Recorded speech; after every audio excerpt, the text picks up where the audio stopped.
So welcome everybody. Good afternoon. My name is Ana Mónica Fonseca. I'm from the Center for International Studies from ISCTE, Lisbon. I'm very happy to be here today, sharing this webinar on the as part of the project Nowall. Today's webinar will be under the topic of peaceful revolution as a resistance social movement, the unknown citizens and the fall of the wall.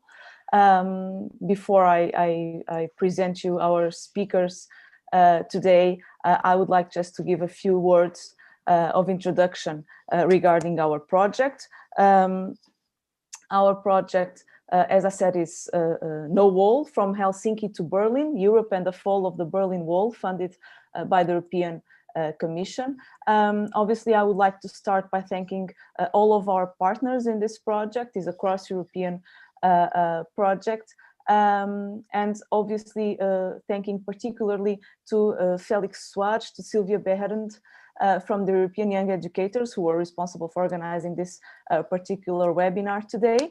I would like just to briefly present the speakers today. We are going to follow the order in the program. So we first have Professor Christian Jöbke, who is a German political sociologist, professor and chair in general sociology at the University of Bern, Switzerland. He has authored many publications, monographs, and manuscripts among the fields of citizenship and immigration. And he is here today to talk to us on East Germany's unhappy dissidents. So I think we have arranged more or less things between us. We have 10 minutes for each speaker. I will present each speaker before her presentation. And so then we will go to questions and answers. So I would say that if you have any question, you might write it on the chat process, on the chat part here in Zoom, I believe. And so feel free to pose your questions, and I will then bring them to our speakers. So with no further ado, and thanking to James, Katrina, Jonel, and Christian so much for being here, I would give the floor to Christian Jöbke, thanking you also for being here. Christian, the mic is yours. Being here is funny. I would really like to be there. Yeah. And no walls is a very optimistic notion, as one of the many vices or virtues of the Chinese virus was to rebuild them mightily all across Europe with the happy participation of politicians and epidemiologists. So no wall is having an entirely new meaning these days, which is of course not the topic of this meeting. I assume I got the honor to speak here because of my mid-1990s engagement with dissidents in East Germany and opposition movements in communist systems. I wrote that book and a couple of spin-off articles, and ever since I have not dealt with the matter. So my whole competence is in a way having a relook a generation later, what still holds in this analysis. It was a very ambitious project at the time, in that I tried to lay out the logic of social movements in communist regimes, and in secondary respect to find an answer to the question why the GDR, and particularly GDR opposition, was so different. Now, I already spent at least one of my 10 minutes, so I have to be brutally short on the theoretical framing of that study. So it's an empirical study, but it was quite ambitious theoretically.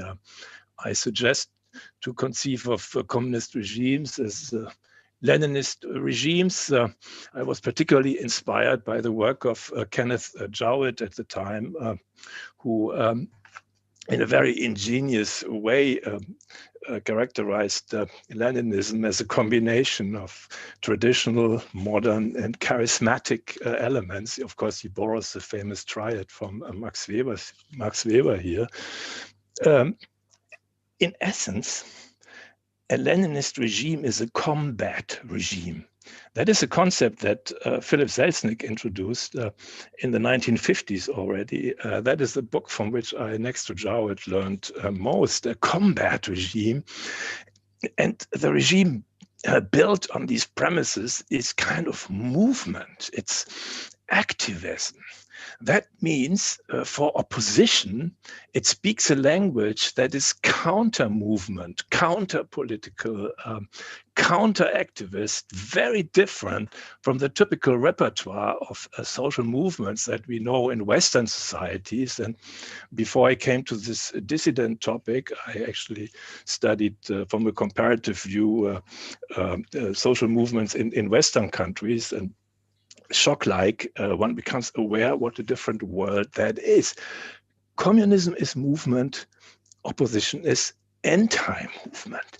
Now, opposition in Leninist regimes over time has taken a variety of forms, and I distinguish between three of them: revisionism, which is the attempt of intellectuals to live up to the promises of the Marxian gospel, if you like. That was a form of opposition, of course, intellectual opposition only, not really social movement opposition, until 1968 with the Prague Spring. That was finished. And then came a big caesura in the intellectual engagement, critical engagement with the societies in which they lived. They moved from revisionism to dissidence. And dissidence is really the most consequential expression of opposition to a movement regime. It has to be counter-movement. It has to be a stress on individual rights, a stress on pluralism, a stress on anti-politics. What oppositionists then try to establish is to get the things that the West already had. That's a word that Georgi Konrad, a Hungarian intellectual, used at the time. It was the revolution that brought it all down was a nachholende Revolution. That is a very apposite term by Jürgen Habermas, a recovering revolution to kind of get the goodies that the West already had. Basically, rule of law, constitutionalism, and even markets. These guys were reading Friedrich Hayek with quite some enthusiasm in the opposition circles at the time.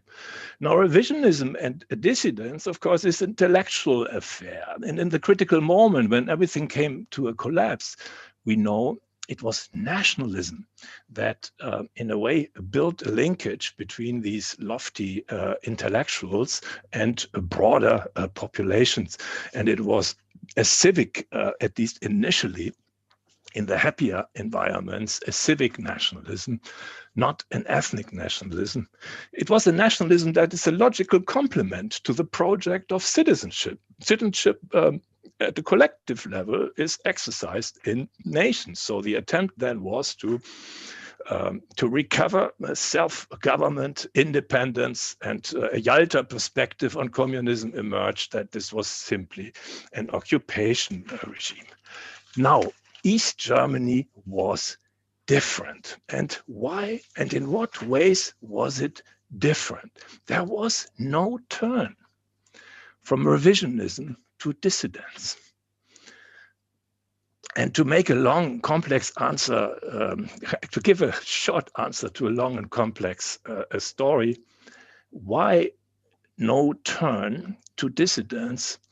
because nationalism and nationhood was not possible as something that intellectual oppositionists could make recourse to. And that's the story of the dark German mid-20th century, that Nazism basically made an unambiguous identification with nationhood and things national impossible.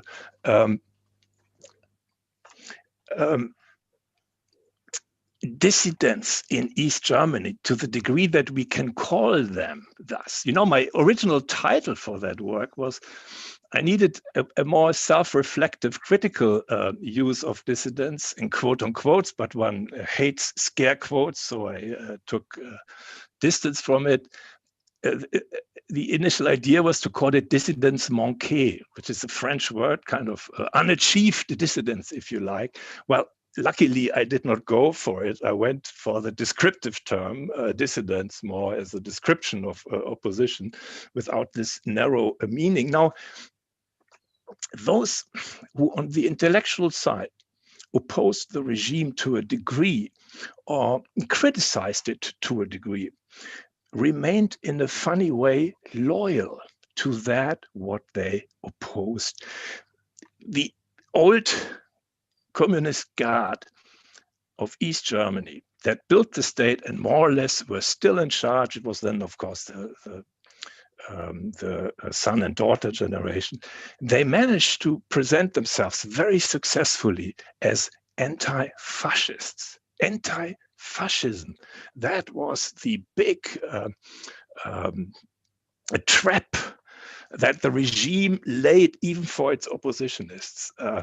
The East Germans, in a way, did the right response to Hitler. They ruptured, in a way. Rainer Marius Lepsius wrote a great essay in the 1980s about the successor states to the Nazi regime and their different ways of relating to it. And he compared Austria and West Germany and East Germany. West Germany went for continuity.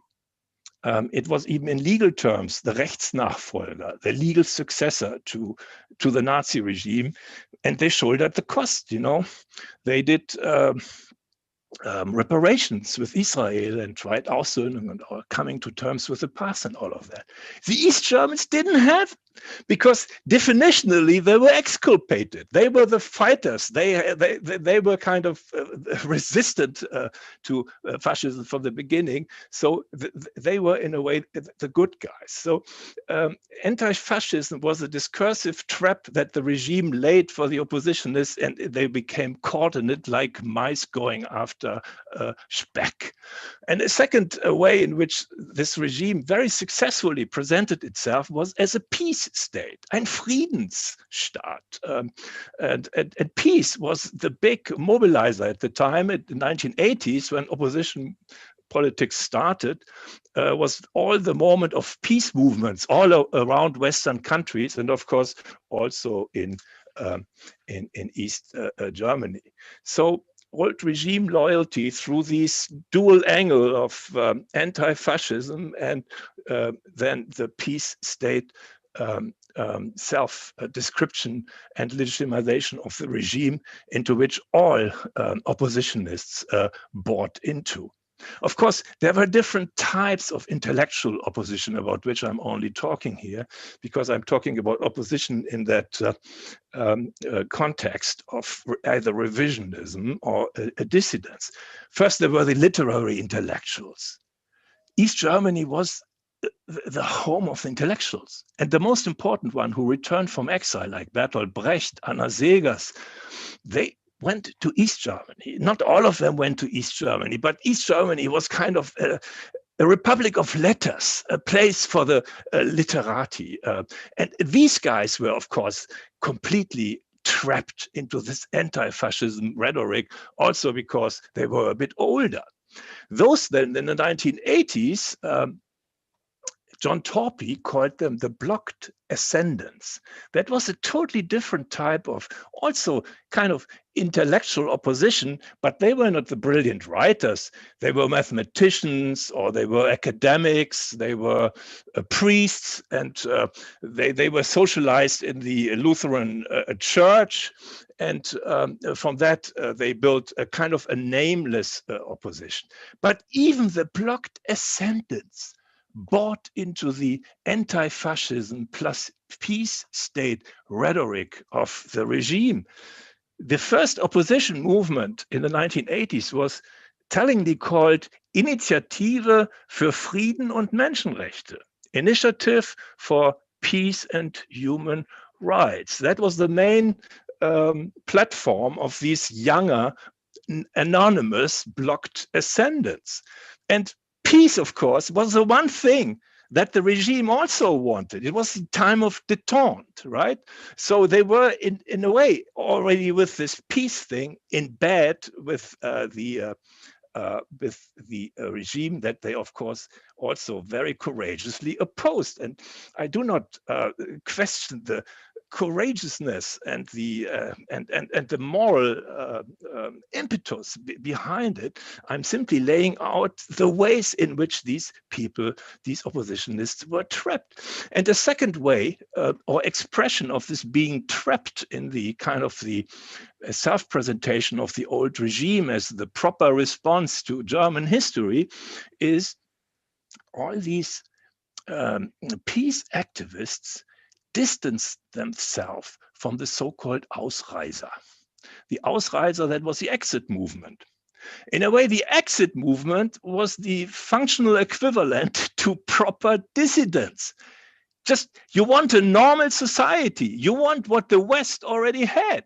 But in the case of Germany, what the West already had was to go there because it already existed in terms of the Federal Republic. So all these activists, they really built complete distance between themselves. They didn't want to cooperate with the Ausreißer. And as we of course know, the Ausreißer ultimately that is the social force that brought down the old regime through the besieging of the Hungarian embassy in Budapest. I mean, the East German, and that they brought the fences down, and then, like domino, stone after stone collapsed. So I think I have my time already over. Yeah. One last word I'm still allowed to say. There's a very interesting change then in the self-perception of these blocked ascendants, those who built the Neues Forum and all the civic organizations that were driving the actual regime transition, of course, not in their chosen direction. After it happened, they changed rhetoric. Then they became resistance fighters against dictatorship. The word dictatorship would have never been used in the 1980s to describe the SED regime, because in principle that these were the good guys in the context of German history. And after the fact, they presented themselves in terms, very binary terms, that they were either victims or perpetrators, that there was resistance against dictatorship. And these people were very actively engaged in coming to terms with the past in the terms of the clearing the Stasi, the state security archives, and opening up the results to the public. I make a full stop here. This is a ridiculously short 10-minute line, and I think I scrapped only the surface. Thank you very much. Yes, and I thank you, Christian, so much for your effort to synthesize so many things, but I'm sure that we are going to have much more, many questions, so we will be able to further discuss more the details on your paper. Thank you so much for this.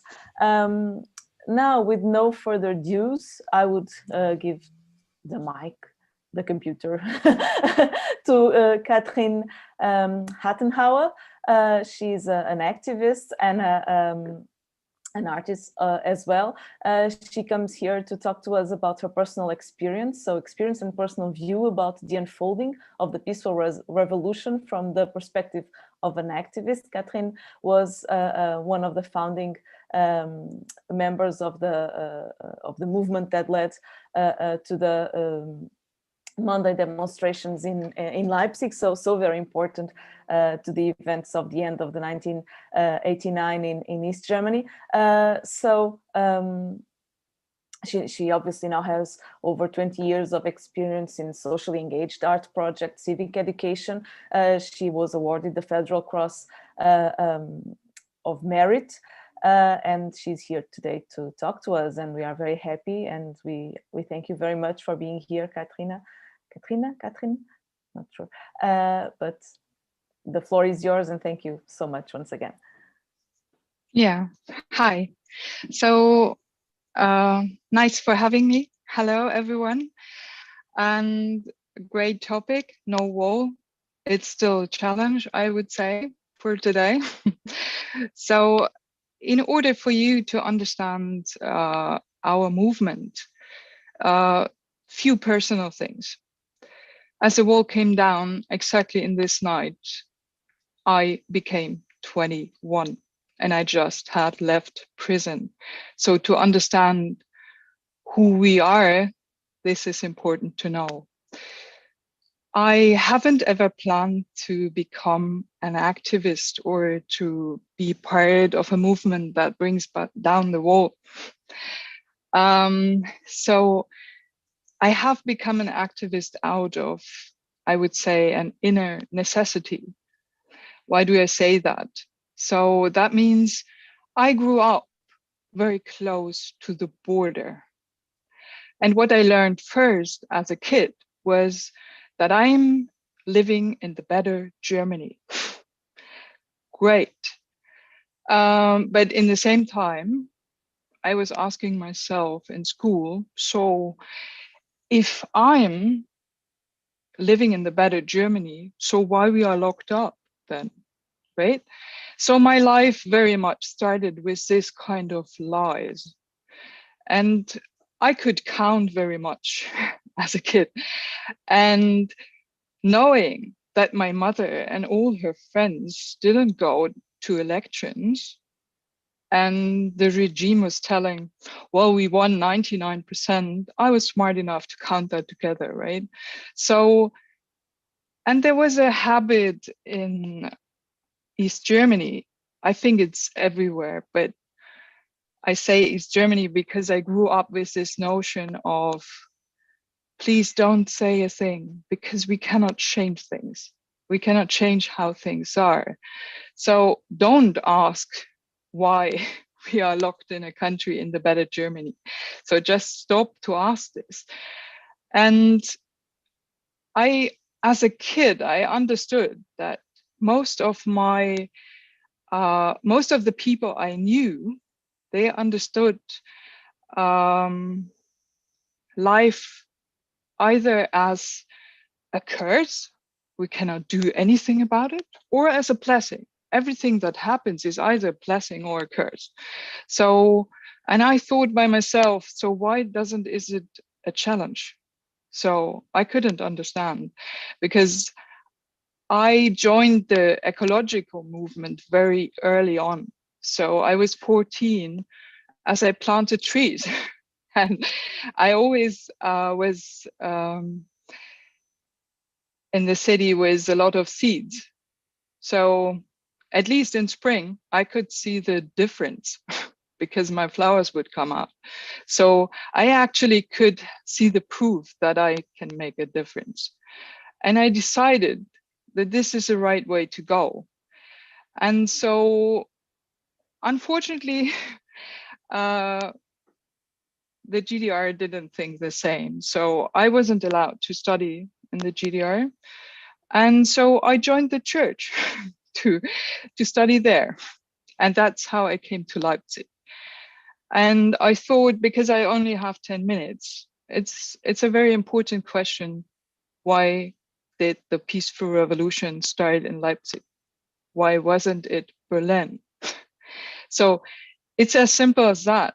Berlin has seen a long history of opposition, right?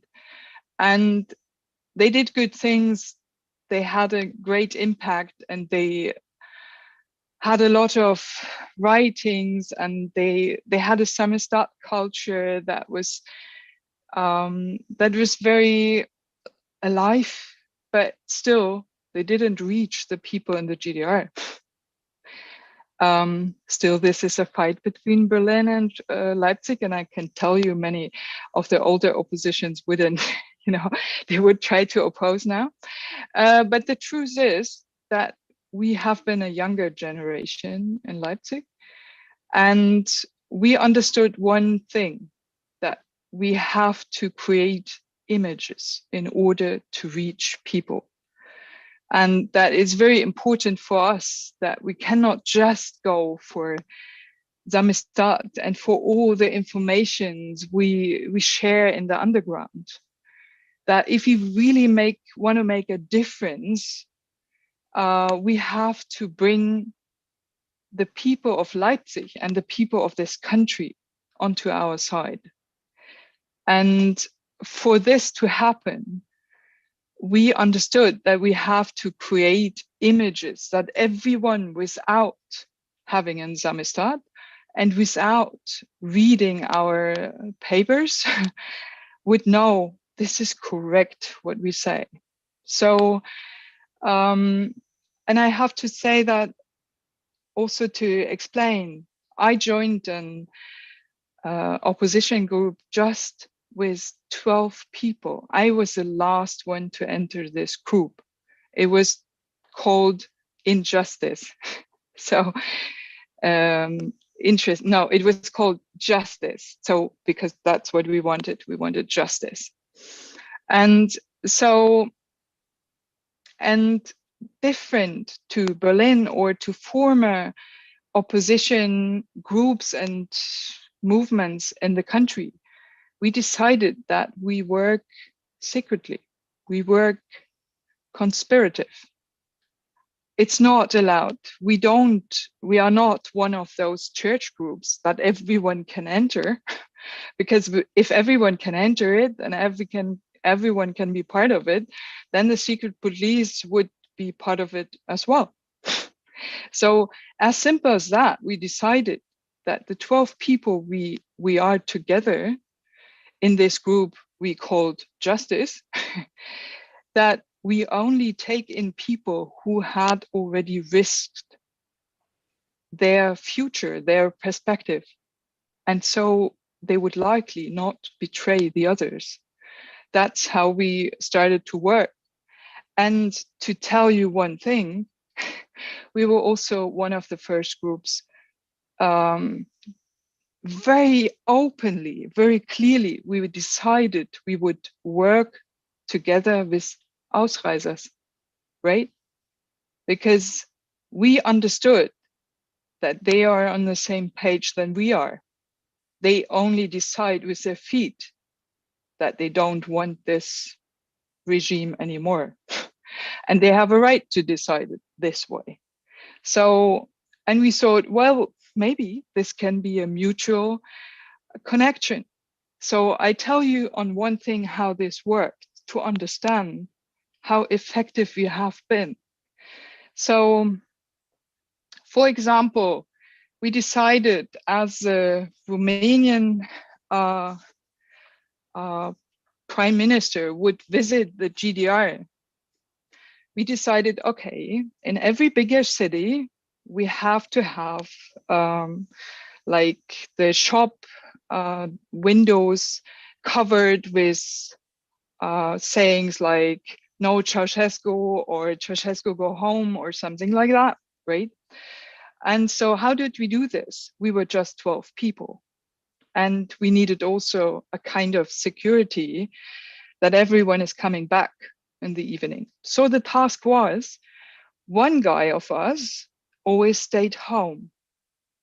This was a guy knowing where every one of us would be going. I, for example, went to the city of Jena. Only I would know, and he would know. No one else would know. If the secret police would catch me, I could only tell them where I've been, nothing else. Because honestly, I didn't know the other things. So, and the one guy who did know everything stayed home. That's how it worked. So, and the secret police, it took them ages to figure out how we did it. Because in one day, and as I went to Jena, I actually wasn't supposed to do it myself. The task was to find Ausreisers who want to be seen with us, because as soon as they are connected with a group like us, their Ausreise would be, you know, faster. So, so I went a couple of days before the action took place to Jena. I found these people wanting to do this for us, with us together. And I told them, if you get imprisoned, say the name, Justice, say you worked with us. I wouldn't give them my name, of course not.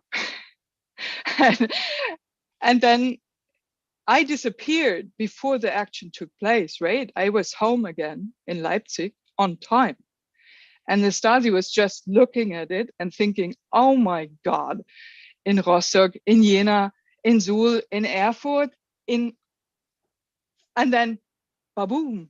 So this is, you know, and for example, to explain to you, before we started the big Monday demonstrations, before we ever started a big demonstration, we took one leaflet in always the same letterbox. And it was a letterbox from the police main official. And we always let it look like it was a complete kind of asking, we bring the people to the streets leaflet. And the leaflet was in every letterbox, but it wasn't. It was just in one. But they never knew when we would actually do it. Would it be the 25th time or not? So we were very inventive. We understood this job as truly our job, because most of us, by the time we came together, had no allowance to work anymore in this country. No, by this time, I didn't even have a legal passport anymore, a legal document, because as soon as they wanted me to show my documents so that every police officer can see, oh gosh, she is a troublemaker, right? So she doesn't even have a legal passport yet. So this is how we worked, to understand that we created the biggest illegal busker festival in Leipzig. That was a test and the first step we thought doing towards revolution. And it was in June 89, and it took us almost a year. You have to consider that we didn't have social media like Facebook, or we didn't even have a telephone, right? So we had to invite 100 artists, musicians to Leipzig to just tell them to trust us in order to create an image on the street on a Sunday, on a Saturday morning in the middle of town, where everyone should think, oh my God, that's beautiful. So many people are alive and playing theater and music. But what we really wanted, I tell you, is that the government would destroy it, and hopefully very clear and brutal, so that we can create the image. And all the musicians who joined us knew what we wanted to say. Because if the Stasi wouldn't be as stupid as they were, they would have just let it go. And everyone on the street would think, oh my God, that's so beautiful. This state in the end created something good for us, you know, because people loved it so much. But it was the first time, as in the middle of the day, actually the Stasi and the army stopped this busker festival and took everyone to prison who played a instrument there, and very, yeah. Oh, you're still there? Yeah, we are all here. I think just someone's mic. Okay, so and the opportunity to ask you to conclude if you can. Yeah. Then. And so just imagine, so that was the first time that the citizens of Leipzig joined us, and they protected us because they didn't want us to go to prison. And it was the first time that people came together holding hands and saying, well, we don't let that happen. So it was, today it's seen as a test for this revolution, and it was our first test. And so everything that came after it, also the 4th of September, we had planned very carefully. There was nothing random and nothing like, that's important to understand. And the 4th of September was the same kind of creating an image and understanding that we really wanted to create a movement that is literally moving out of the church, right? So yeah, so I stop here just to give you this impression. Thank you so much, Katrina. I think that many questions have arisen in our minds, so we will definitely have more things to discuss in the Q&A period. We already have 2 questions here. I again remind our audience that you are feel free that you should feel free to pose your questions in the chat. I have Friederike and Marlene questions already, so please feel free to pose the questions and to write down the questions there, and then I will try to include them in the Q&A period. But once again, Katrin, thank you so much for this wonderful wonderful presentation. I mean, discourse, and we have here students also from the history of Cold War class, so I am sure, and I hope I hope that they are paying careful attention to the privilege that they have to hear not only the experts but also the activists talking directly and being able to pose questions and to I mean, just learn. I'm very happy to be learning so much from the speakers that we have here today. And talking of which, we go further. I'm very happy to introduce Professor James Sheehan, who is an American historian of modern Germany. He's a former president of the American Historical Association. Professor Sheehan's research focuses mostly on German and modern European history, especially the history of German liberalism, German Empire, and the modern European states. Professor James Sheehan comes from the University of Stanford and will be talking to us today on the problem of peaceful change. What are the conditions necessary to make a revolution peaceful? What role did the social movements in East Germany play in this process? Professor James Sheehan, thank you so much for being here. And again, I give you only 10 minutes, but thank you so much. Thank you very much. It's a great pleasure to be here. A great pleasure to be part of this program. It's also a great pleasure to think back on 1989 and to remember those exciting days. I spent them not with the demonstrators as Katrine did, but in the relative comfort of West Berlin, but nonetheless had the feeling that historians rarely do of being part of history. We usually study people who are dead and far away from us, but to be right in the middle of it was a great thrill. And one of the things that I took away from that experience was the fact that when these revolutionary events are unfolding, they are very often a surprise. I was certainly surprised by what happened, and most of the people I knew who were closer to it than I was were also surprised. At the same time, once it's done, it begins to take on a kind of inevitability. It looks like it had to happen the way it did. And I think that was true of 1789, the great model revolution, but it was also true in 1989 as well. Now, what I want to try to talk about in the 10 minutes I've got is an aspect of this, and that is the fact that it was largely, some people were beaten up, and there was an element of violence. There was the storming of the headquarters in the Normannenstrasse, but by and large, it was a peaceful revolution, which in itself, it seems to me, it needs to be examined and thought about. It's hard to talk about peace because we tend to think of it as something that doesn't happen. And it's always harder to explain things that don't happen than things that do. But nonetheless, that is, I think, a critical part of this whole experience.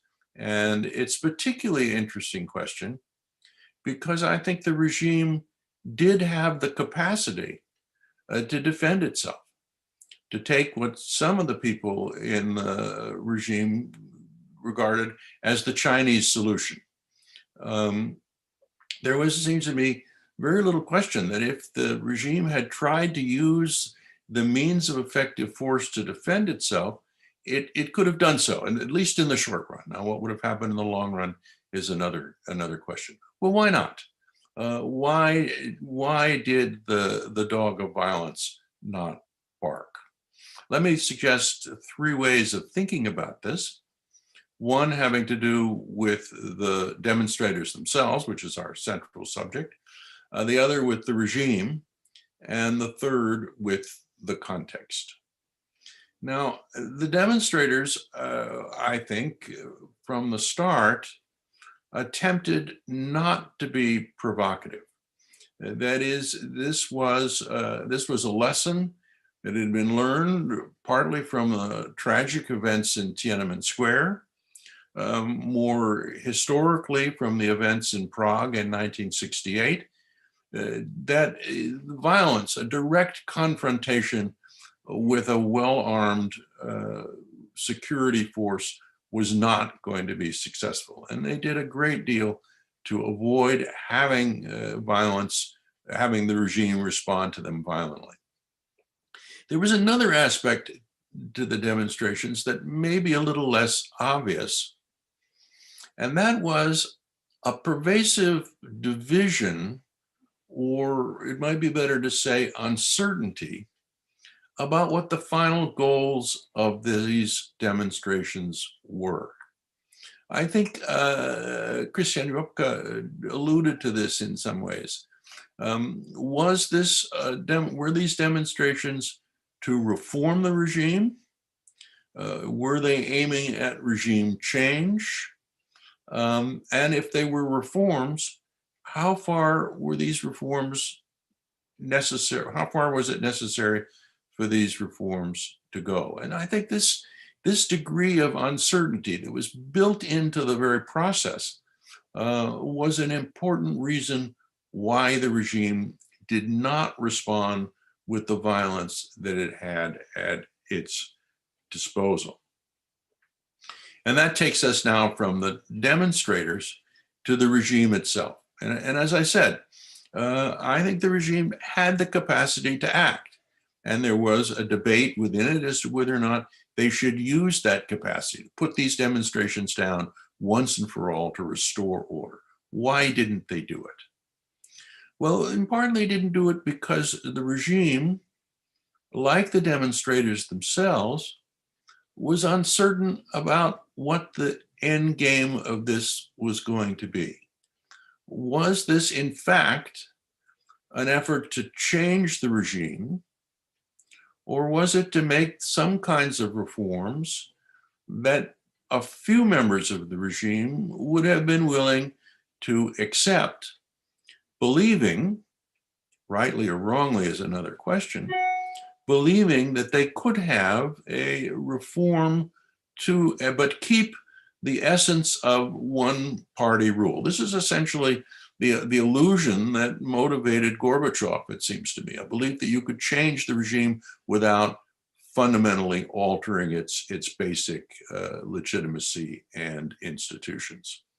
So the regime, for not only leading up to the fall of the wall, but for a considerable time thereafter, believed that it would be possible to salvage the essence of their institutions, to make a series of strategic changes, but not to have the whole thing fall apart. And I remember meeting with various members of the East German government into November, December, January, and still having them think about reform from within. And I remember asking them at one time, how much time do you think you have?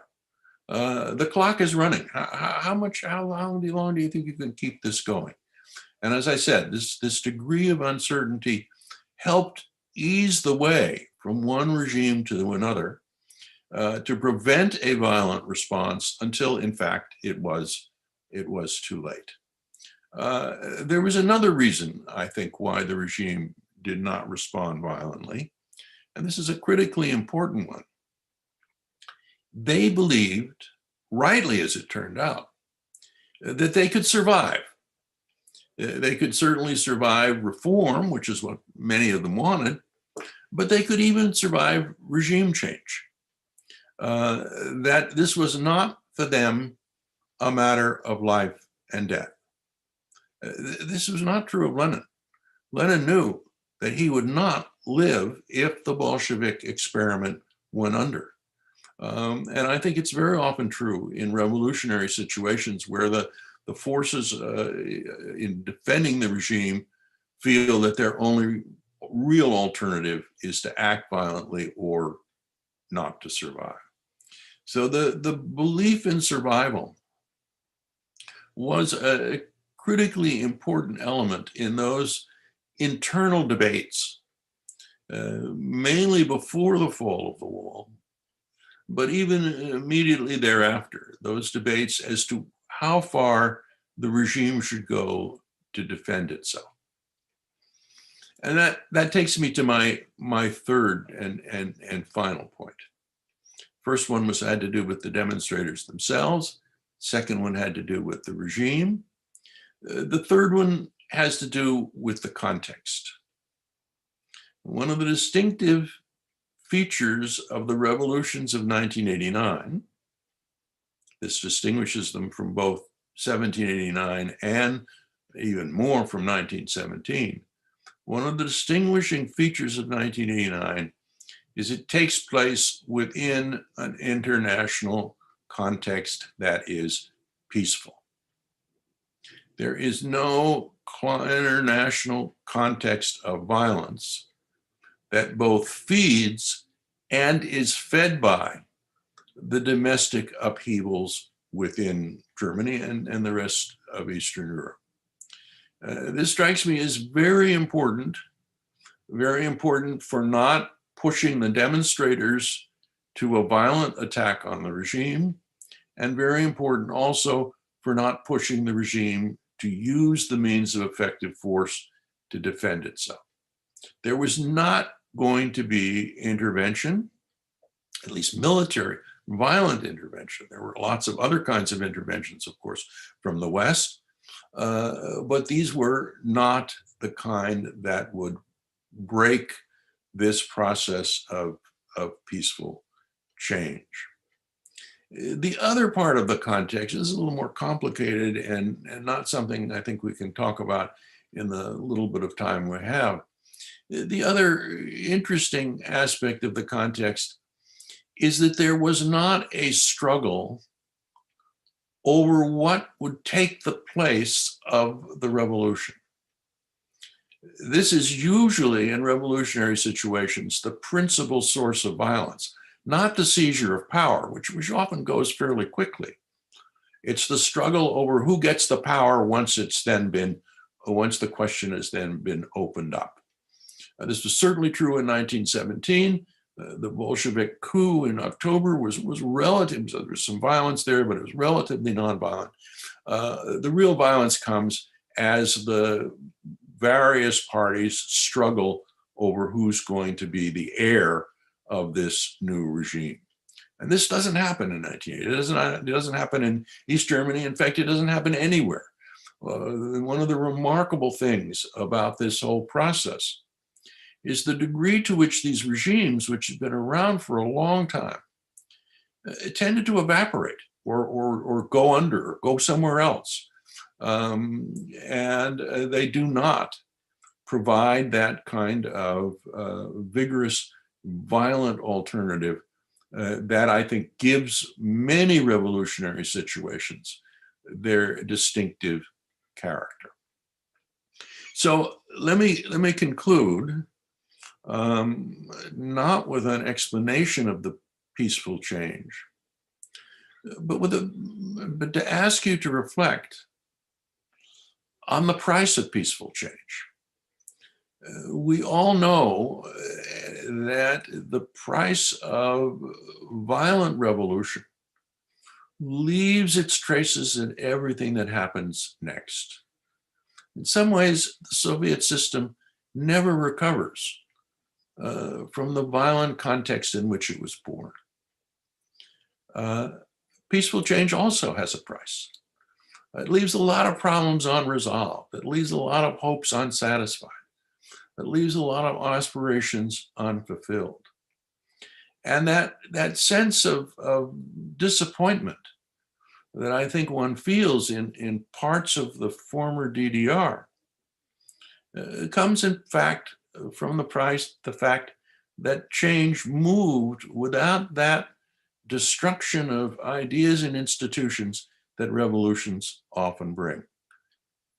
However, and I cannot underscore this enough, however, while peaceful change has a price, it is a far lower price and a far easier one to pay than the price of the violent birth that most revolutionary regimes must learn to live with.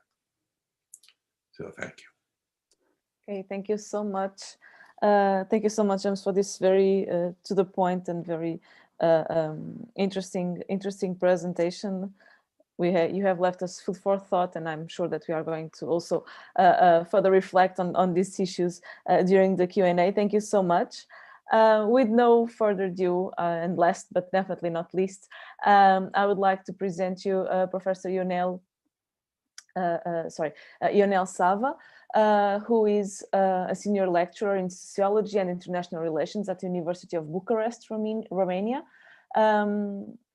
Professor Sava has graduated in sociology in 1993, defended his doctorate in the University of Bucharest with a thesis on the economic and social transition to Eastern Europe, and he has been a recipient of Fulbright fellowships and also a NATO fellowship, Manfred Wörner Fellowship for a project on the role of external assistance in the democratic transition of Southeastern European countries. Professor Sava will be talking to us on the difference between dissidence action in Eastern Germany and the Eastern Bloc of Polish, Czech, and Hungarian anti-communists. And I thank you so much for being here today, and look forward to hearing you. Thank you so much.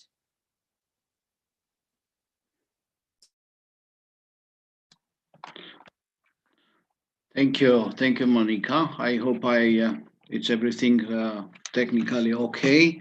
I am also much pleased to participate in this debate in this evening with such distinguished audience.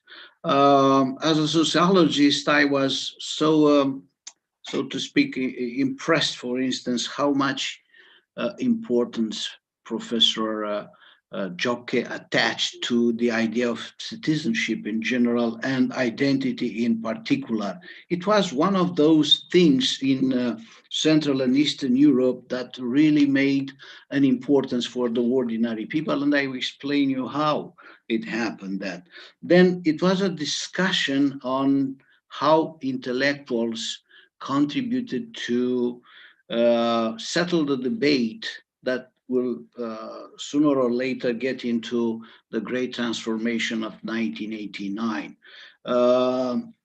Everything that we were referring or talking about Eastern Europe, it's also related to the history of the 1970s, 1980s, which were significantly different than, for instance, in the 1940s or 1950s. What happened from a historical point of view in that period of time, it's also important in the sense of assessing the transformations. So when we talk about identity, cultural the discussion and cultural promotion, so to speak, in Central and Eastern Europe, when we talk about the history of that last decade, we also talk about something that sociologists call contention. There is a politics of contention which is initiated in the 1970s and went to the 1989, 1990, with the result that we know as the democratization and transition to democracy and market economy. So from this point of view, I will use what the late sociologist Charles Steele, also historian, as you know, and the author of this contention politics in general, explaining how the cultural, that means the intellectuals, the technocrats, the labor unions, and last but not least, the Catholic Church made a difference in order to improve the chances for revolutionary change in the late 1980s. So everything somehow started in the 1970s, indeed, with the great debate that the Central European intellectuals were somehow promoting in the Western publications in general.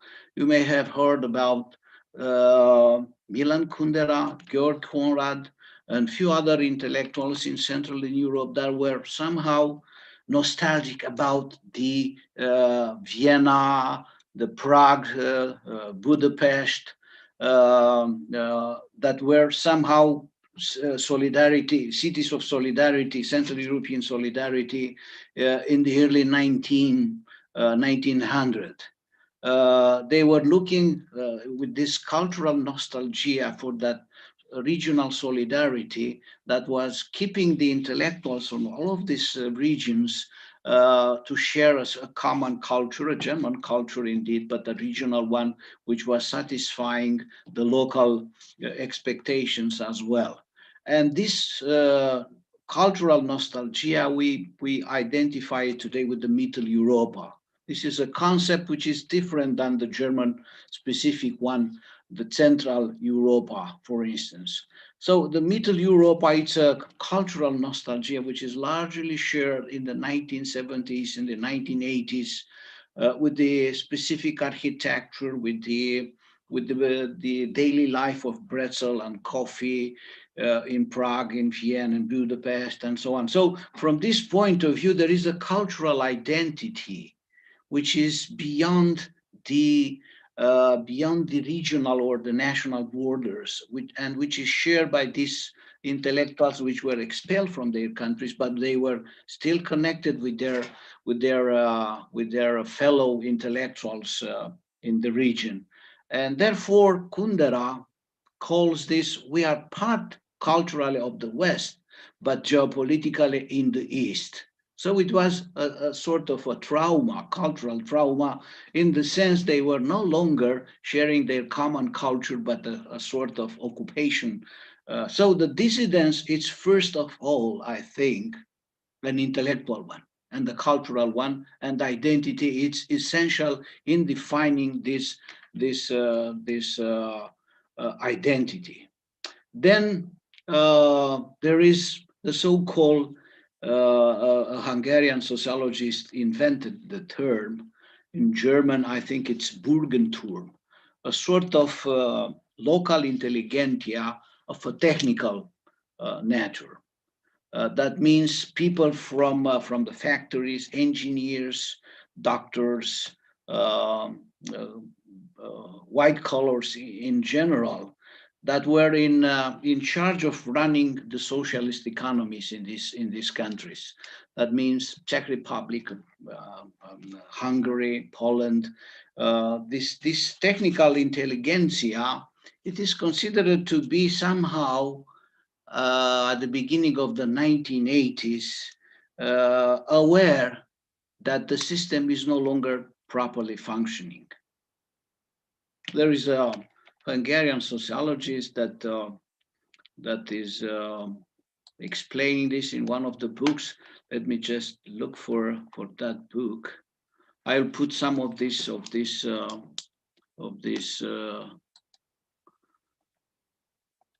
just a second. Okay, I would rather put it into the chat so the students could also access it. Well, it's even Seleny. It used to be for quite some time at the UCLA. In 1999, he just made and published a book which is called the Making Capitalism Without Capitalists. That is, transition was somehow envisaged by this technical elite. It's a sort of technocracy of the East, which is in that period of time somehow undermining the regime. And it was just a matter of time until they somehow realized a sort of alliance with the dissident intellectuals in order to try to change the things as they were in that time. However, that was not necessarily enough, because there was something that Charles Steele calls the ordinary people, and he thinks the labor unions should also get associated with the process of democratic transformation. And that happens, as you know, in 1979, when the Solidarność, the labor movement, labor union, also made its first attempt and signals to that the regime needs certain political change. Solidarność, it's also getting associated with a large number of intellectuals in that time. You know very well, Havel was somehow responding and sympathetic to this, but also a number of Michnik in Poland was also supporting the Solidarność.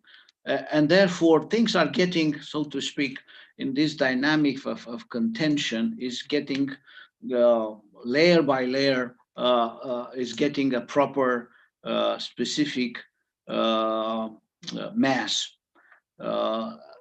Yet is not the right times or the moment things to change in that context. There is another one which is also coming in that period of time, and this is the Catholic Church, especially in Poland.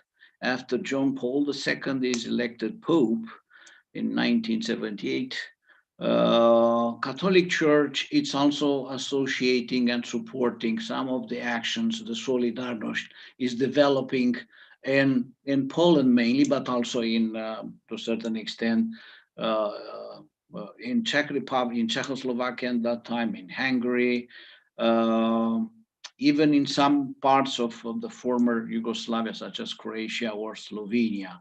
And therefore, from a sociological point of view, I will say that the critical mass, it is almost or already created in order to bring that necessary change that movements usually do. In 1982, you may be aware, and I think Professor Sheehan, it's certainly knowing that there is a French sociologist which is coming to Poland in Gdansk, and I think it's 1981, 1982. It's Alain Tourin, and he's identifying in in this specific Solidarność movement in the communist in a communist country, a sort of new social movement.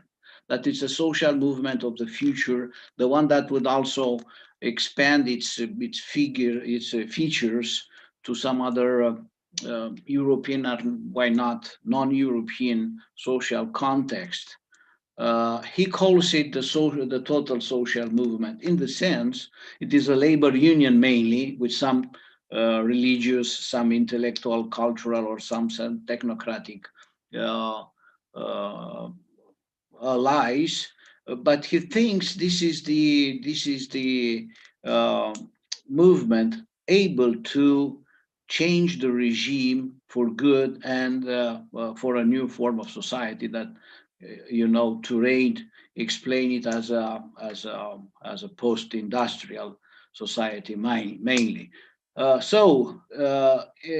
Just to summarize, there is first this intellectual debate in the 1970s. The Helsinki process is encouraging intellectuals to discuss, and their model of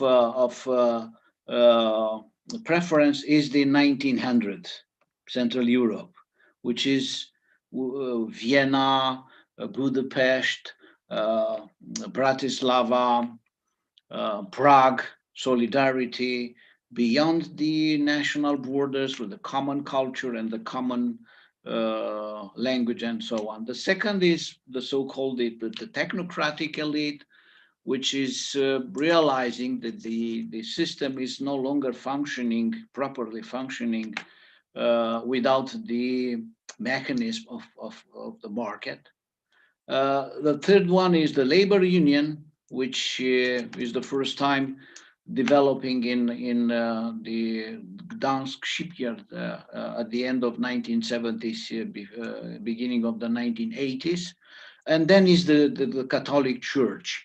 If you look today in this social landscape in Eastern Europe, especially Poland, but also in Czech Republic and Hungary, you'll see all of these layers, the cultural one, the technocratic one, the labor union, and mostly the religious also surviving after 30 years of the fall of the Berlin Wall, surviving in different forms, in spite of the fact that the Solidarność, as we know it from 1980s and 1990s, no longer exists. An American sociologist also somehow interested in Eastern Europe calls the Solidarność the civil rights movement of Eastern Europe. That is, it's a sort of movement which is diverse in its composition, which is having a repertoire specific to the region, which is adapting its strategies for different contexts, but which is making the work of changing Central and Eastern Europe for good. If there is something that was pushing, that was on a daily basis moving Central and Eastern Europe in the democratic and market-oriented society, that was this sort of movement. A number of books explain, a number of articles and authors, which is a very rich literature on the subject. But mainly as a sociologist, I think it's the dynamics of contention which was specifically functioning in the case of Central and Eastern Europe from mid 1970s until late 2000s. The situation is a little bit different today, maybe in Hungary, quite different, but I should say this is a different discussion.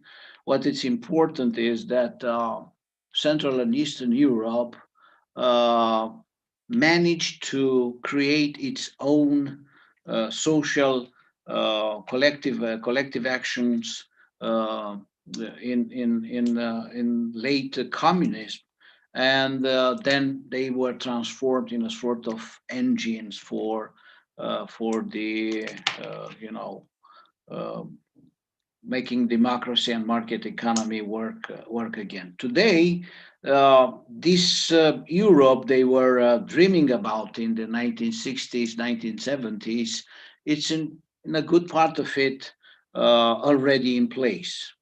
What, for instance, Milan Kundera dreamed about a Central European solidarity with some critics. It exists today in the forms of the so-called Visegrad Group. It is a little bit, strange sometimes how they approach current Europe. There are some certain and legitimate accusations of illiberalism, but that Central Europe, which is indeed different than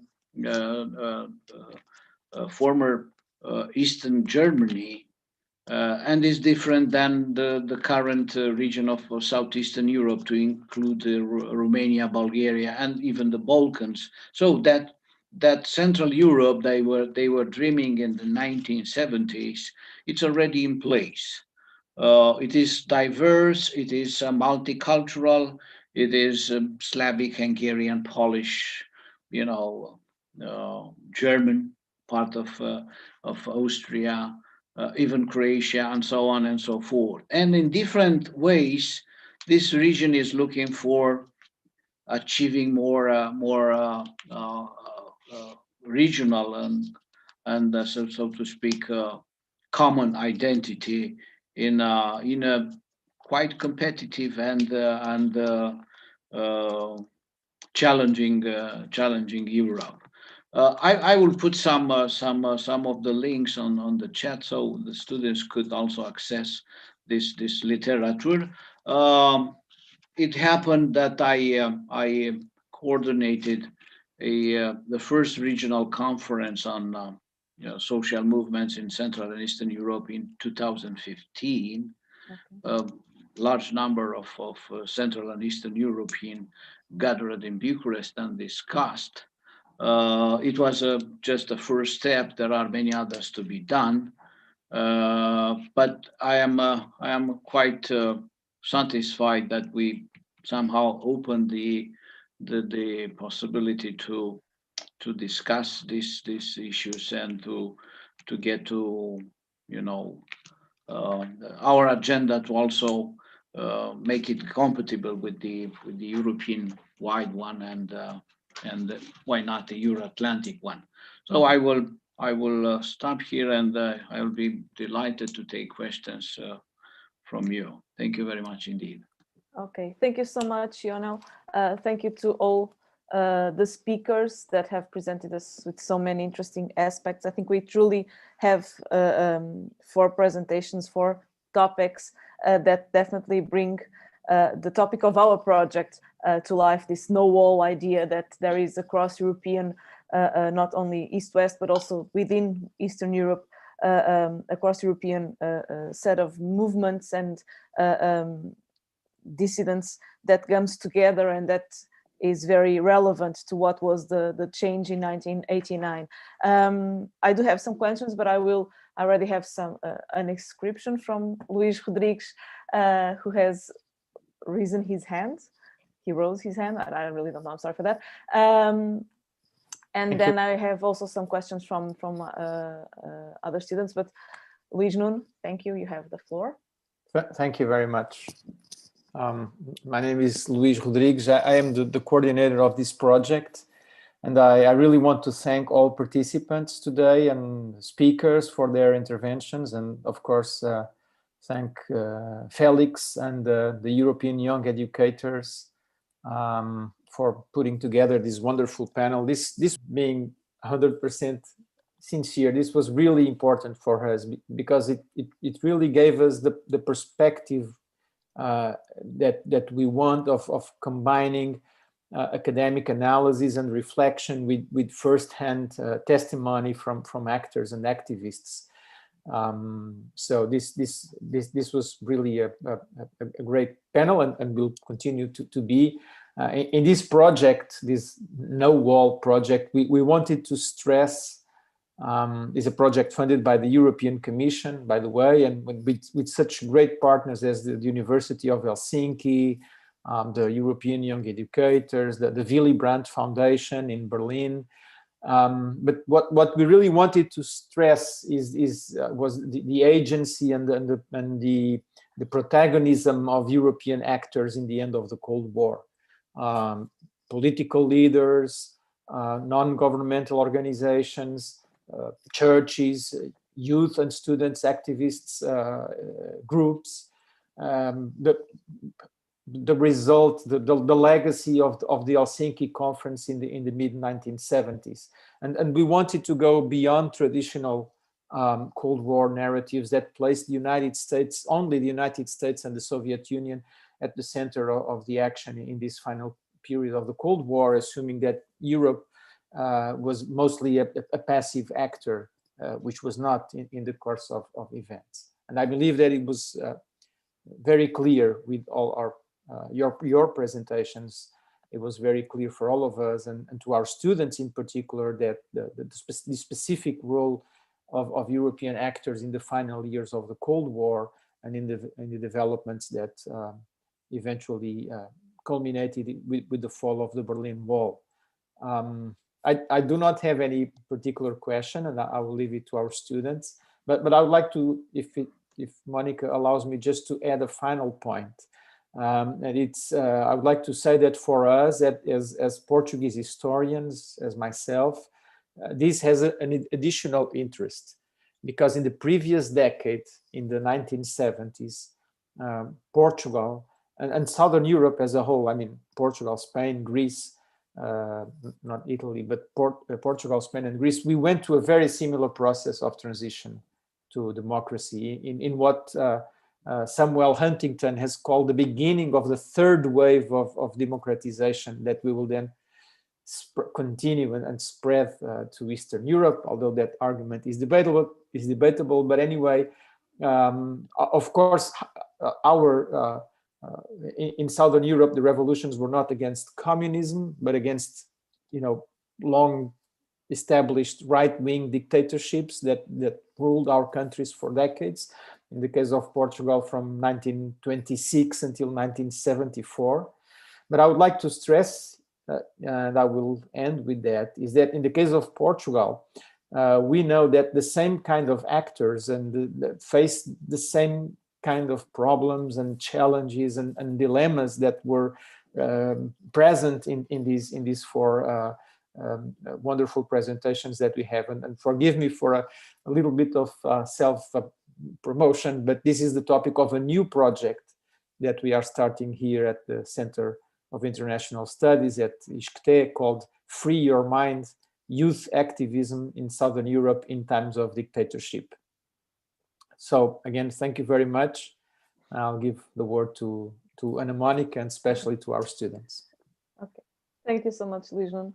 I also reminded of the Portuguese and the Iberian situation, especially when James was talking about the hardship that comes from a peaceful transition instead of the hardship that comes from a not so peaceful. Thank God we didn't have in the Portuguese case a very violent transition, but we did have more discussed transition than the Spanish did, for example. And I do believe that some things that we feel today, either in Portugal and in Spain, that somehow, especially in Spain, we still feel the inheritance of that transición pactada, as we say. So the discussed and the negotiated transition that happened in Spain, and not so much the ruptured one like we had in Portugal, that we did have a cut. But yeah, this is very interesting. I'm going to do two things. First, I'm going to appeal to our audience to please feel free either to raise your hand and ask for permission, or wait for me to give you the floor to pose your questions, or to write it on the chat, write your questions on the chat. But please come forward and put your questions to our speakers. We were very privileged to have these 4 wonderful speakers here with us today, so please take advantage of that. I will begin by pose the questions that 2 students of ours have posed here on chat. They are both for Katrin. So Friedrich asks, what did you do before you were in Justice Group, so that you did not have a passport and the right to study in the GDR? And Marlene asks, how did you contact with the Ausreiser on the destination cities to prepare the activities? So did you have a previous contact with them before the actions were carried out, or just, for example, you arrived to Vienna, and how did you find out people who were willing to participate? Was it through mutual friends, or how did it work? Thank you. So first question was, what did I do before? So I said I joined actually the kind of opposition with 14. I started to work for a ecological group that planted trees. And yeah, as funny as it is, the GDR didn't like it, because even trees have to be planted where they have to be put. So you can't just plant them. So, and in this case, I was already kind of, without knowing it, I was on the wrong side. So that's why I couldn't apply for, I applied for for a university place, but I couldn't get it. And that's how I applied to the church. And in order to understand this system, you have to know that there were only 3 independent church universities. One was in Leipzig, one was in Jena, and one was in Berlin, and they were very tiny. And just to give you an impression, there were only 12 students every year. And just to give you the next impression, in my year, there was only 1 woman, and that was me. So in order to give you the picture how kind of hard this was to get a different place. And because I had this church place and I was kind of safe from the state, I also had the one independent machine where you could print leaflets, this kind of Matrizen. I don't know in English how it's called. It's very old. So it was like you had to write with the typewriter and then to put it into this press. And so it was very big, and I had a tiny room in church, but at least it was kind of, they had to say, before they searched my room, they had to call the church. And that was how I always was able to save this machine. But then the state, the government decided, so we need this machine. And in order, we press the church to kick this student out. So they were going for 3 students, and I was one of them, because they wanted the machine. Yeah, we saved the machine before, but I lost this place. So this is how I came in the situation not to have a passport anymore, because you have to see that in this last year before I actually went to prison, I was coming to kind of personal treatments every week. I had to show up for 20 hours to be interrogated. If I didn't show up, they picked me up. So that was already a situation that I was in, and this was a situation I didn't have a passport. But I wanted to say something else. I wasn't asked, but it's very important to know. We actually had very strong relationships we had friends in the Charta 77 in Prague, and we had friends in the Solidarność, and we actually looked up to them and we learned a lot from them. And these relationships were stronger than we had relationships to the West. That's very important to understand as well. Yeah, thank you. Katrin, I was going to ask you that about your relations with other movements besides Eastern Germany, and even probably within Eastern Germany. But thank you for that. But regarding the second question, how did you contact it or find out about Ausheiser? So if you could. So it took us actually a long time to build this network. So in order to understand that the peace prayers, they didn't came out of the blue. The peace prayers were set up from two students, theology students, in 82. Almost for years, for 7 years, there were nothing else than just 10 people showing up in the church and being together with these peace prayers, right? We created a platform, and in these years, these people created a network of who is a dissident and who wants to leave the country. But if this person wants to leave the country, who wants to kind of push that a little bit and be useful before. And so these were people, they actually on some point, they were reaching out to us because they figured out from kind of mouth to mouth information that if someone would in prison say, oh, well, we actually work together with this group and with this kind of people, they would get their kind of Ausreise very much quicker. So that helped us a lot. And without knowing, the secret police actually pushed these people like towards us, even if they didn't want to do it, right? Yeah, that's very interesting. I do have one question that just came out what we were talking about. What about the? I mean, you said that you were the only woman who entered the on your year on that church university, if I understand it correctly. I don't know. I don't want to bring too much gender debate, but the role of women and the role of, I mean, activism. How did you? What can you say about it? And probably, I don't know, Christian, if you have something to add to that also. So. I think we didn't know the word gender by then.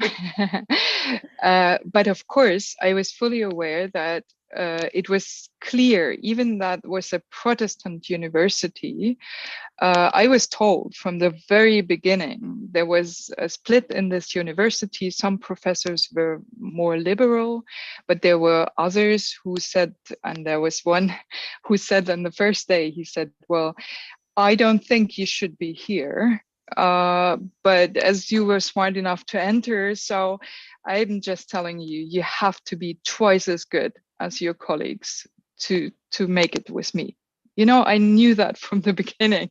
So, but that was okay. I mean, I didn't last long anyway for different reasons.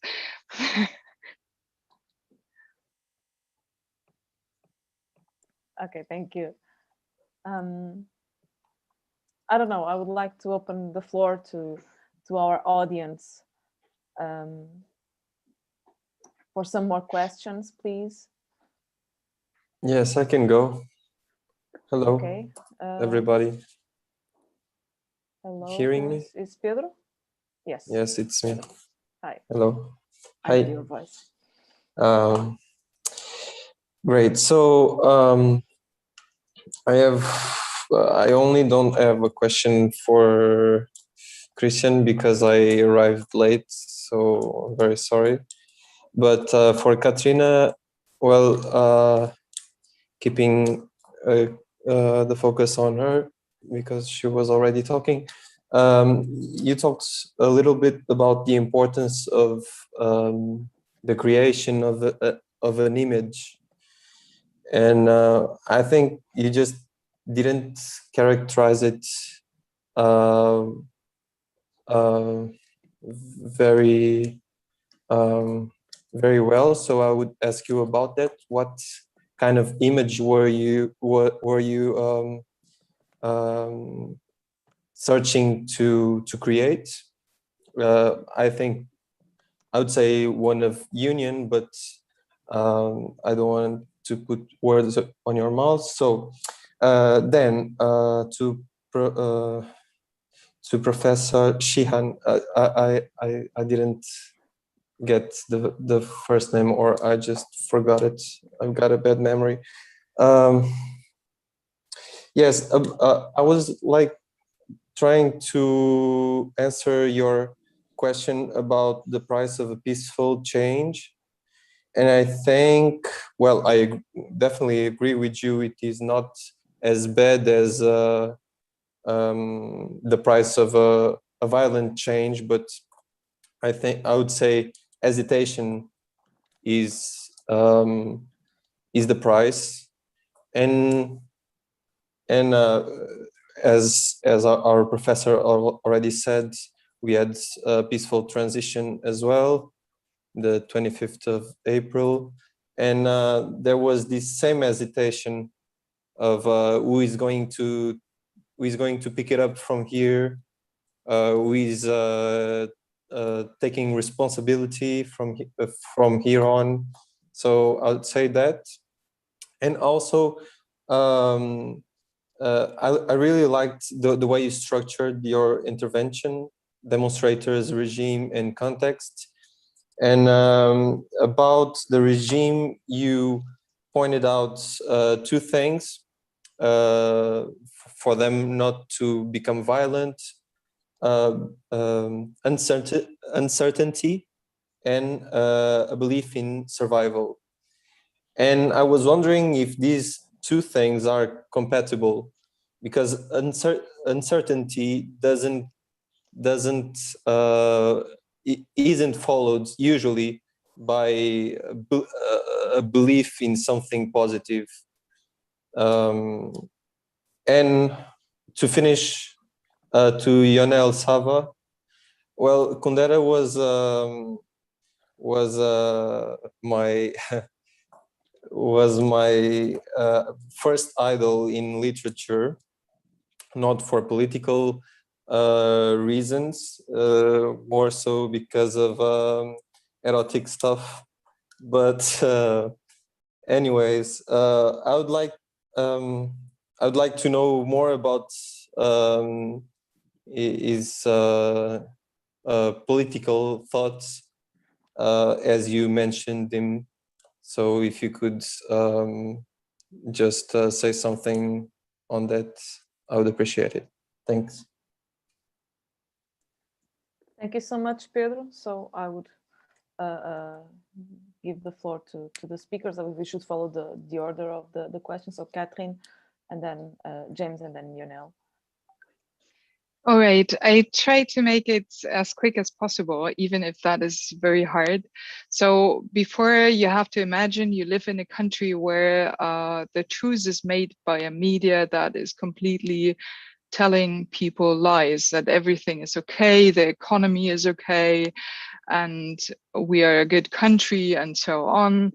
And we only had this Samizdat kind of newspapers, but in order to understand, you need to know that if we printed one of them, there were just 100 of them, maybe, sometimes only 20. So how fast would they pass through the population? How fast would the population understand? So if we had no other media than just a couple of printed leaflets to explain ourselves. So what we wanted, for example, with the Basque Festival, was to show that we actually live in a dictatorship that doesn't accept kind of joy, music, theater, and that makes it illegal to do something like it.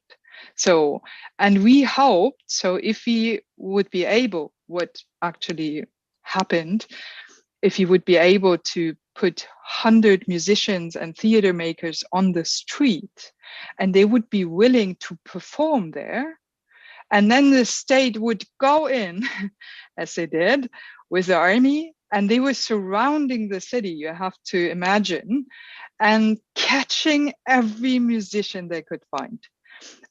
But before, it was a Saturday morning where the people in the city just enjoyed the music and the theater.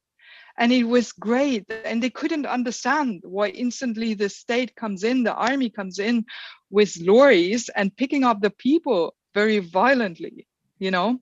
So in this moment, even if that is sarcastic to say, we wanted this image to be created because we wanted the population to know this is a country we live in. This is the truth, what you see here. And if you see it, if you understand it, tell everyone. And it was like a fire going through the country because everyone knew, oh my God, even if you ask people today after this basket festival in Leipzig, everyone knows, you know? So the image worked. And that's what we did with many other images as well. We always thought, how can we create it? How comes the government in and completes the image? And then, boom. So this is how we did it. Yeah, thank you for the question. But before speaking about Kundera, let me just mention that women participation in the dissident movements in Central Europe, and let me mention again, is Czech Republic, Czechoslovakia, Hungary, Poland mainly, not that much Romania and Southeastern Europe, as this is a different discussion. The transformation there was rather violent, as you know, and the Ceausescu regime was resisting until the last moment. But in Central Europe, in the Middle Europe, as I mentioned, women participation was quite important as well. Let's remember the Solidarność was a labor union that was organized because in a shipyard dominated by male workers, a woman was fired by the communist regime in that time. Anna Valentinova, and I put a reference to her name on the chat, so you could also get some additional information. And it is quite amazing how the male-dominated labor union with Lech Walesa as a patriarch somehow, they mobilized in order to protect and to defend this woman. This is how Solidarność started. And for that reason, it was quite impossible to understand for the communist officials in that time how it was possible, because of a woman, you know, to turn around to make such a mess in one of the largest shipyards in Poland. Quite amazing indeed. Okay, then it's Milan Kundera. Kundera, it's, as you may know, he was expelled from Czechoslovakia. He spent most of his time in France. He published in the United States as well.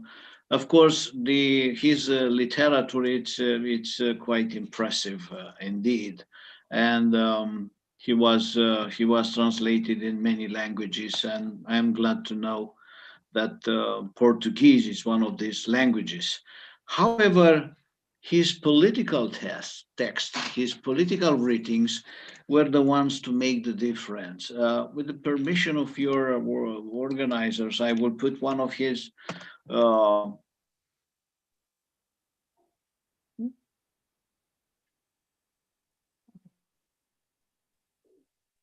writings. I think it's from 1986. It is specifically called The Tragedy of Central Europe. So he explains how Central Europe was suffering such a trauma because of this East-West division, political division, the Soviet occupation, and so on and so forth. This text is distributed in Central Europe in many thousand, maybe millions of copies, from people to people, from intellectual to intellectual. Sometimes it was banned by the secret police and so on. But Kundera It's already inspiring the local intelligentsia, the intellectuals in these countries in the late 1980s, and Havel, Mechnik, and many others are speaking the same language. György Konrad in Hungary and so on, they are speaking the same language.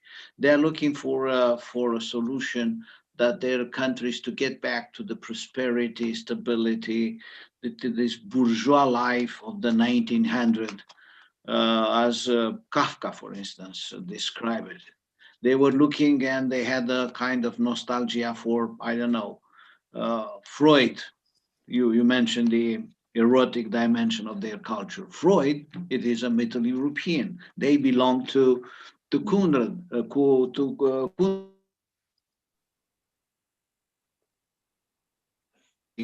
so to speak, influenced by, they share the same culture.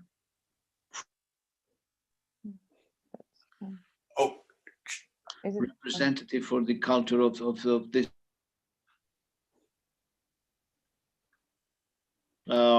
Well, a lot.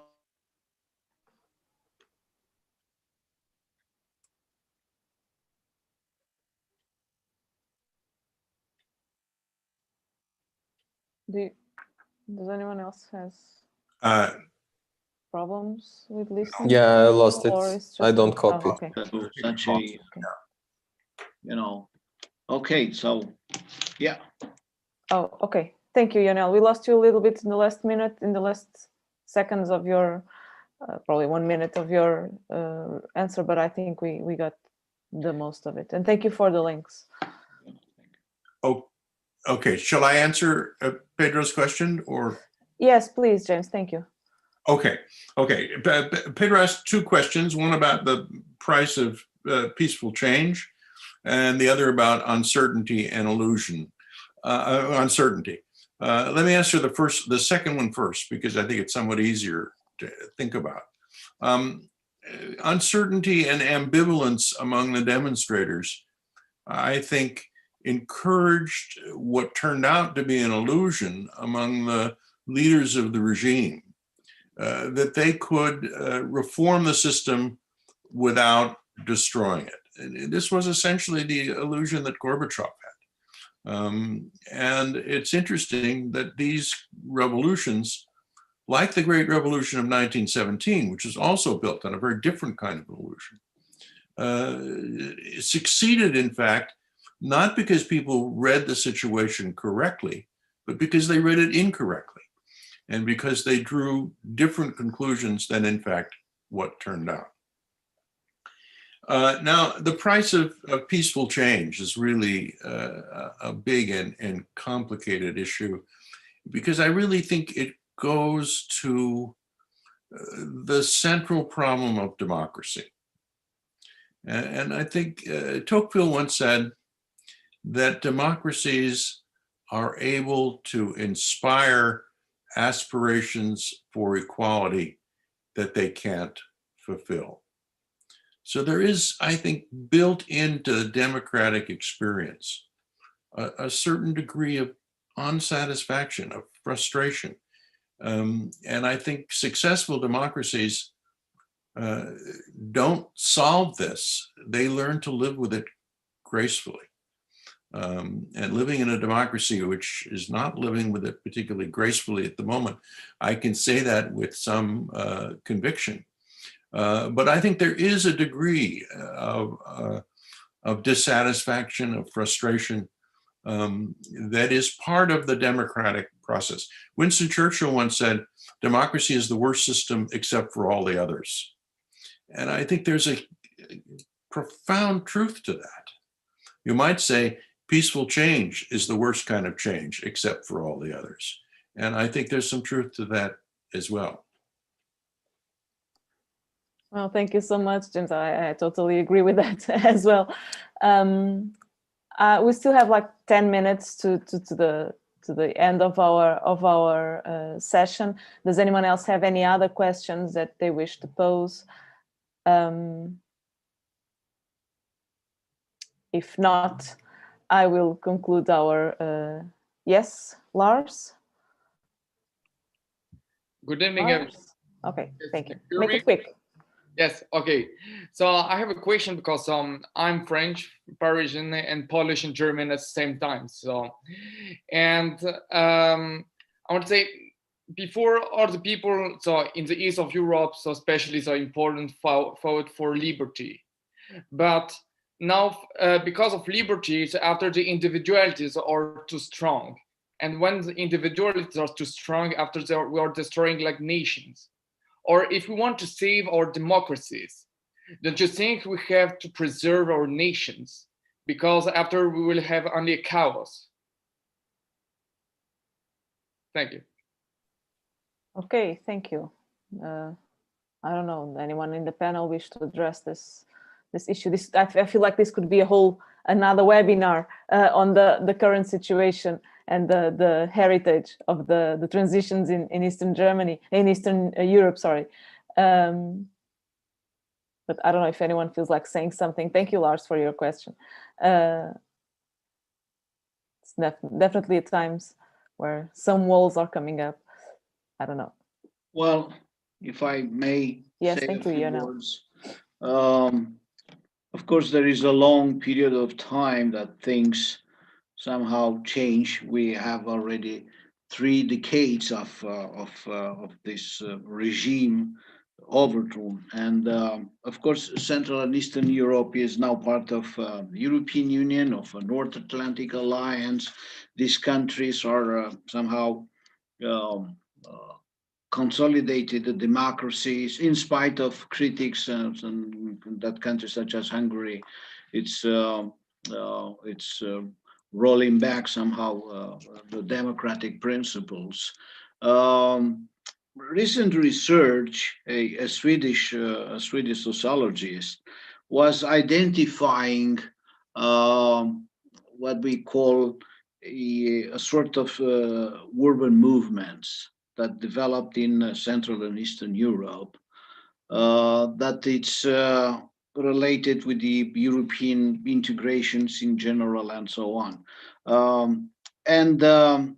A sort of post-NGOization is happening, in the sense the old civil society of post-communism of the 1990s are replaced by new form of civic participation, which are more directly and so to speak close to the grassroots.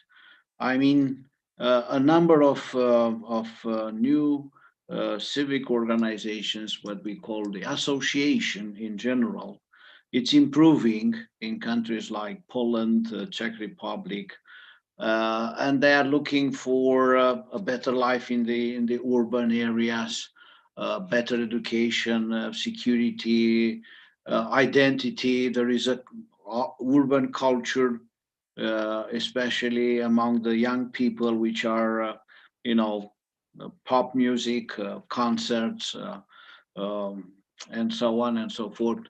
Key music, and that is Korean music. Why not?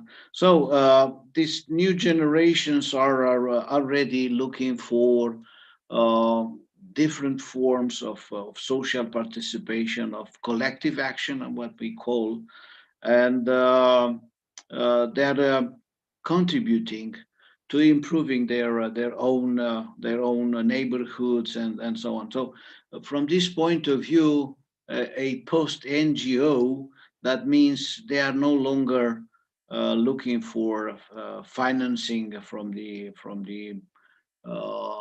mainly from abroad, in order to promote women's rights, minority rights, constitutional reforms. And so they are able to raise their own resources and engage them in improving daily life. For instance, in Bucharest, we have already, for the first time, a mayor that was elected last year, and who is not a party member. He's not a politician. He's coming from an organization which is called Save Bucharest, looking to expand the green areas, to improve the tenants' rights, to manage, to better manage the waste and so on. So the first time we have a mayor which is not listening to the political guidance, but citizen support. And it seems it's a good choice, and it's not just Bucharest in this situation. Some other big cities in the region are also experiencing this sort of post, so to speak, transition transformation. And we are quite optimistic that social participation will improve, and collective action will offer less political corruption, more care for the elderly, and so on and so forth. Yeah. Thank you so much, Well, Nowall, for answering. For And so I think we can wrap up this very successful webinar. First and foremost, I wish to thank all the 4 speakers, Christian, Katrina, James, and Lionel. Thank you so much for your time, for your presentations, for sharing your knowledge with us. Thank you also to Felix Soares and Sylvia Behrend from the Young Educators who have organized all this. Thank you very much for all the audience, the participants.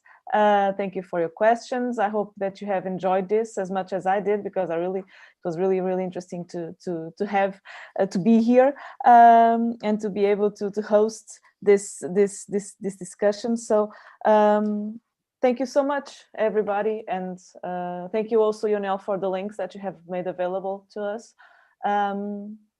And I wish you all a good evening. Stay safe, stay healthy, and stay happy. Thank you. Thanks. Thank you. Thank you. Thank you very much. Thank you for the links. Thank you. Okay, bye-bye. Thank you.